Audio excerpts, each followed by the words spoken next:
टुनी चिड़िया अपनी माँ के साथ रहती थी।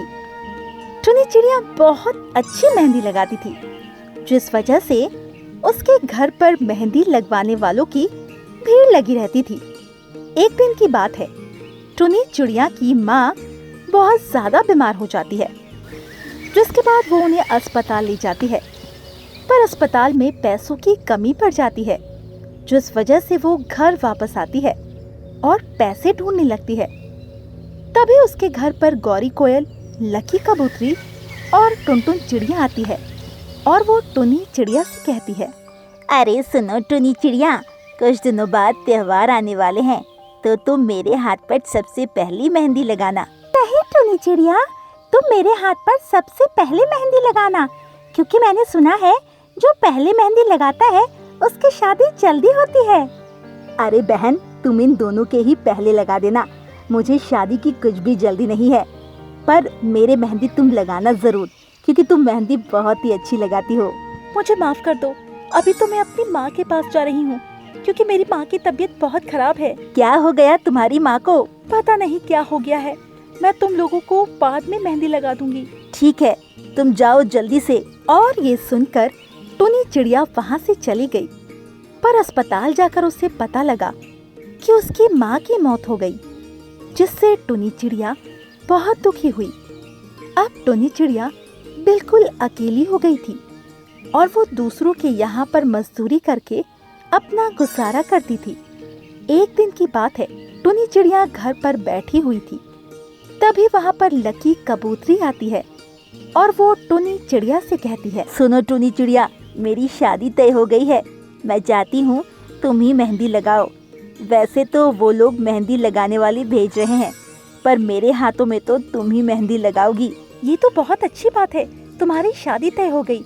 वैसे लड़का क्या करता है? वो बहुत ही पैसे वाला है और शादी मेरे घर पर ही होगी, तो तुम सुबह से ही आ जाना, क्योंकि मैं नहीं चाहती हूँ कि तुम रात में आओ, तो रात में मेहंदी ज्यादा अच्छी नहीं लग पाएगी। ठीक है, तुम चिंता मत करो, मैं तुम्हारे घर पर आ जाऊंगी और तुम्हें शादी की बहुत बहुत बधाई। इसके बाद लकी कबूतरी वहाँ से चली जाती है। धीरे धीरे समय गुजर रहा था। लकी कबूतरी के बताए हुए दिन टुनी चिड़िया उसके घर पहुँच जाती है, तो देखती है लकी कबूतरी का घर बहुत ही सुंदर सजा हुआ था। लकी कबूतरी का घर देखकर वो बहुत खुश हुई। वहीं लकी कबूतरी ने जब टुनी चिड़िया को देखा तो उससे कहा, अरे तुम आ गई, मैं तुम्हारा ही इंतजार कर रही थी। देखो, वो मायू मोरनी है, वो शहर से आई है और बहुत ही अच्छी मेहंदी आर्टिस्ट है।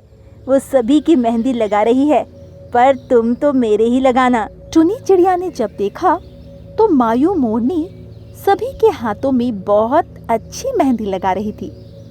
ये देखकर उसने लकी कबूतरी से कहा, बहन ये तो बहुत अच्छी मेहंदी लगा रही है, मैं तो इतनी अच्छी मेहंदी नहीं लगा पाऊंगी। मुझे कुछ नहीं पता, मेरी मेहंदी तो तुम ही लगाओगी। ये सुनकर टुनी चिड़िया बहुत खुश होती है और लकी कबूतरी के गले लग जाती है और उससे कहती है, मुझे नहीं पता था तुम मुझसे इतना प्यार करती हो। तुम्हारे जाने के बाद मुझे तुम्हारी बहुत याद आएगी। मुझे भी बहन तुम्हारी बहुत याद आएगी। इसके बाद टुनी चिड़िया ने लकी कबूतरी के हाथों पर मेहंदी लगाई, जिसके बाद लकी कबूतरी मेहंदी को दिखाने के लिए मायू मोरनी के पास गई और उससे कहा, ये मेरी फ्रेंड है, देखो इसने कितनी सुंदर मेहंदी लगाई है। हाँ, ये तो बहुत ही सुंदर मेहंदी लगी है। क्या कहीं तुमने कोई कोर्स किया है? नहीं, मैंने कोई कोर्स नहीं किया, मैं तो ऐसे ही लगाती रहती हूँ। ये तो बहुत अच्छी बात है, पर अगर तुमने कोर्स किया होता तो तुम शहर में मेहंदी की दुकान खोल सकती थी और अपना ब्यूटी पार्लर भी खोल सकती हो। वैसे कोर्स करने में कितना खर्चा आएगा? ज्यादा तो खर्चा नहीं आएगा, पर शहर में कोर्स ज्यादा महंगे होते हैं। इसके बाद वो लोग काफी देर तक बातें करते रहते हैं और लकी कबूतरी ने टुनी चिड़िया से कहा, सुनो बहन, तुम भी यही काम करने लगो, वैसे भी तुम्हारे हाथ में कला तो है ही। तुम ठीक कह रही हो, मैं पूरी कोशिश करूंगी। इसके बाद लकी कबूतरी की शादी हो जाती है और वो अपने ससुराल चली जाती है। इसके बाद टुनी चिड़िया भी अपने घर लौट आती है, क्योंकि उसकी सबसे अच्छी बेस्ट फ्रेंड चली गई थी। इस वजह से वो थोड़ी दुखी भी थी। समय तेजी से गुजर रहा था, पर उसके पास पैसे ही नहीं थे, जिस वजह से वो कोर्स ही नहीं कर पा रही थी। उसे समझ में नहीं आ रहा था कि आखिर वो क्या करे। अभी वो ये सब सोच ही रही थी कि तभी उसके घर पर बहुत तेज रोशनी होती है और उसकी माँ की आत्मा वहाँ आती है और वो टुनी चिड़िया से कहती है, बेटी तुम परेशान मत हो, तुम बिना कोर्स के भी बहुत अच्छी मेहंदी लगा पाओगी। पर वो कैसे माँ? मैं तुम्हें एक जादुई शक्ति दूंगी जिसकी मदद से तुम बहुत ही सुंदर मेहंदी लगाने लगोगी। और ये कहकर उसकी माँ ने उसे जादुई शक्ति दी और इसके बाद वो गायब हो गई। अपनी माँ की शक्तियाँ लेने के बाद टुनी चिड़िया शहर चली जाती है और वहाँ पर लोगों को मेहंदी लगाने लगती है। टुनी चिड़िया की मेहंदी देखकर सभी बहुत हैरान होते हैं, क्योंकि वो बहुत ही अच्छी मेहंदी लगाती थी। धीरे धीरे उसने काफी पैसे कमा लिए और अपना खुद का ब्यूटी पार्लर भी खोल लिया। उसका ब्यूटी पार्लर बहुत ही अच्छा चलता था। शहर के बड़े बड़े लोग उसकी दुकान पर मेहंदी लगवाने आते थे। एक दिन की बात है, वो मेहंदी लगा रही थी, तभी उसके दुकान पर लकी कबूतरी आती है। लकी कबूतरी को देखकर वो बहुत खुश होती है। जब लकी कबूतरी ने टुनी चिड़िया को देखा तो उससे कहा, मुझे तो यकीन ही नहीं हो रहा, इतने दिनों के बाद तुम मुझे मिलोगी और वो भी इस तरह। तुम तो बहुत ही बड़ी मेहंदी आर्टिस्ट बन गई हो। ये सब तुम्हारी वजह से ही हुआ है। अगर तुमने मुझे इसके लिए उकसाया ना होता तो मैं कभी भी मेहंदी आर्टिस्ट ना बन पाती। ये देखो टुनी चिड़िया, ये मेरे पति हैं। और ये कहकर उसने बंटी कबूतर से मिलवाया। बंटी कबूतर से मिलकर टुनी चिड़िया बहुत खुश हुई।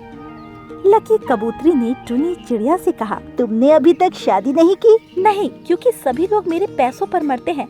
मुझे कोई अभी तक अच्छा मिल ही नहीं पाया। अरे बस इतनी सी बात है। मेरे पति के दोस्त है टुना चिड़ा, उनकी भी शादी नहीं हुई है और वो अपने लिए बिल्कुल तुम्हारे जैसे ही जीवन साथी चाहते हैं, तो तुम एक बार उनसे मिलकर तो देखो। इसके बाद लकी कबूतरी वहाँ से चली जाती है। अगले दिन टुना चिड़ा उसकी दुकान पर आता है, क्योंकि लकी कबूतरी ने उससे कहा था। टुना चिड़ा जब टुनी चिड़िया से मिला तो दोनों की बातचीत काफी लंबी चली। इस दौरान वो लोग एक दूसरे को बहुत अच्छे तरीके से जान गए। उन लोगों को एक दूसरे का साथ काफी अच्छा लगा। इसके बाद टुनी चिड़िया ने टुना चिड़ा से शादी कर ली और अब वो बहुत ही खुश थी। अब वो आराम से अपनी मेहंदी की दुकान चलाती थी। वहीं उसका पति टुना चिड़ा अपनी अलग दुकान चलाता था और अब वो लोग बहुत खुश थे। दोस्तों, हमें इस कहानी से यही सीख मिलती है कि अगर आपके अंदर कोई हुनर है, हुनर को अंदर से निकालना चाहिए और उस पर मेहनत जरूर करनी चाहिए, क्योंकि इससे आपको आपके मन मुताबिक सफलता मिलती ही है। उसी जंगल में एक अमीर दंपत्ति चिड़िया जोड़ा रहता था और उनकी एक बेटी थी जिसका नाम टुनी चिड़िया था। उसके माता पिता तो बहुत गोरे थे, लेकिन वो बहुत ज्यादा काली थी, जिस वजह से उसके पिता उससे बहुत ज्यादा नफरत करते थे और इस वजह से वो अपनी पत्नी को भी काफी उल्टा सीधा सुनाया करते थे। और एक दिन की बात है, सभी लोग बाजार जा रहे थे, तभी टुना चिड़ा ने उन लोगों से कहा, तुमसे कितनी बार कहा है इसे अपने साथ लेकर मत चला करो, पर तुम मानते ही नहीं हो। आप ऐसा क्यों कह रहे हैं? ये हमारी बेटी है। मुझे पता है, पर ये बहुत ज्यादा काली है, जिस वजह से लोग हमारा मजाक उड़ाते हैं। माँ बाप तो इतने गोरे और बेटी इतनी काली कैसे? आपको तो पता ही है कि हमारी बेटी को बीमारी है, जिस वजह से इसका रंग गर्मियों में इतना काला हो जाता है। तो ये बात तो सिर्फ हमें पता है, लोगों को नहीं पता ना, इसीलिए तुमसे कह रहा हूँ, इसे घर पर ही छोड़ो। नहीं, मैं तो अपनी बेटी को लेकर ही जाऊंगी। रहने दीजिए माँ, आप लोग लड़ाई मत कीजिए, मैं घर पर ही रहूंगी। आप पिताजी के साथ बाजार जाइए। नहीं बेटी, ऐसी कोई बात नहीं है, मैं तुम्हें अकेला छोड़कर नहीं जा सकती। ये सुनकर टुना चिड़ा अकेला ही बाजार चला जाता है। धीरे धीरे समय गुजर रहा था। टुनी चिड़िया अब शादी लायक हो गई, पर उसकी शादी के लिए कोई भी अच्छा लड़का नहीं मिल रहा था, जिसके चलते वो लोग बहुत ज्यादा परेशान रहते थे। और एक दिन उनके घर पर गौरी कोयल आई और उसने टुनटुन चिड़िया से कहा, अरे टुनटुन चिड़िया, क्या हुआ? तुम इतनी ज्यादा परेशान क्यों लग रही हो? क्या बताऊँ बहन, मेरी बेटी अब शादी के लायक हो गई है, पर उसके लिए कोई अच्छा लड़का ही नहीं मिल रहा है। हाँ, मुझे पता है, उसका रंग काला है, जिस वजह से लड़का ढूंढने में थोड़ी परेशानी तो होगी ही। अगर मेरी बेटी काली होती तो बात अलग थी, पर तुम्हारी बेटी काली है तो लोगों को भी अजीब लगता है। पर आपको तो पता ही है कि उसे एक बीमारी है, जिस वजह से उसका रंग काला हो जाता है। हाँ, पर तुम चिंता मत करो, भगवान पर भरोसा रखो, सब कुछ ठीक हो जाएगा। अभी वो लोग बातें कर ही रहे थे, तभी वहां पर एक चूड़ी वाला कालू कौवा आया। कालू कौवा चूड़ी बेचा करता था। उसने जंगल में आवाज लगाई तो गौरी कोयल ने कहा, चलो टुनटुन चिड़िया, चूड़ी देख लेते हैं। वैसे भी मेरे पास चूड़ी नहीं है। ठीक है, चलो देखते हैं। और वो दोनों चूड़ी देखने के लिए गए। उन दोनों ने उससे चूड़ी खरीदी। तभी वहां से टुना चिड़ा गुजर रहा था। उसकी नजर जब कालू कौवा पर गई तो उसने उसे घर आने के लिए कहा। ये सुनकर टुनटुन चिड़िया काफी हैरान हुई। वहीं कालू कौवा घर पर आता है तो टुना चिड़ा उससे कहता है, मुझे तुमसे एक बात करनी है। हाँ बताइए, क्या बात है? क्या तुम शादीशुदा हो या फिर कुंवारे? अरे नहीं नहीं, अभी तो मैं कुंवारा हूँ। अच्छा, तो क्या तुम मेरी बेटी से शादी करोगे? हम तुम्हें काफ़ी अच्छा दहेज देंगे। बस मेरी बेटी थोड़ी काली है। ये सुनकर कालू कौवा भी थोड़ा हैरान हुआ और उसने टुना चिड़ा से कहा, पर आप लोग तो काफी गोरे हैं, तो आपकी बेटी काली क्यों है? इस पर टुना चिड़ा उसे सारी बात बता देता है, जिसके बाद वो शादी करने के लिए तैयार हो जाता है। पर टुनटुन चिड़िया को इस शादी से ऐतराज था और उसने अपने पति से कहा, ये क्या कह रहे हैं आप? आप हमारी बेटी की शादी एक चूड़ी वाले से कर रहे हैं? तो क्या करूं, पूरी जिंदगी घर पर ही बैठा कर रखूं? वो भले ही चूड़ी वाला है, पर वो उसे खुश रखेगा। नहीं, मैं अपनी बेटी की शादी उस चूड़ी वाले से कभी नहीं होने दूंगी। तभी वहाँ पर टुनी चिड़िया आ जाती है और वो अपनी माँ से कहती है, माँ, यदि पिताजी ने लड़का पसंद कर लिया है तो आप उनके पसंद के लड़के से ही मेरी शादी हो जाने दीजिए, क्योंकि मैं नहीं चाहती हूँ कि मैं आप लोगों के ऊपर और बोझ बनूं। अरे बेटी, ऐसी बातें क्यों कर रही हो? तुम हमारी बेटी हो। मुझे पता है, पर मेरा काला रंग आपके लिए मुसीबतें खड़ी कर देता है और मैं नहीं चाहती हूँ कि अब आप लोग और ज़्यादा परेशान हो। ये सुनकर टुनटुन चिड़िया शांत रह जाती है।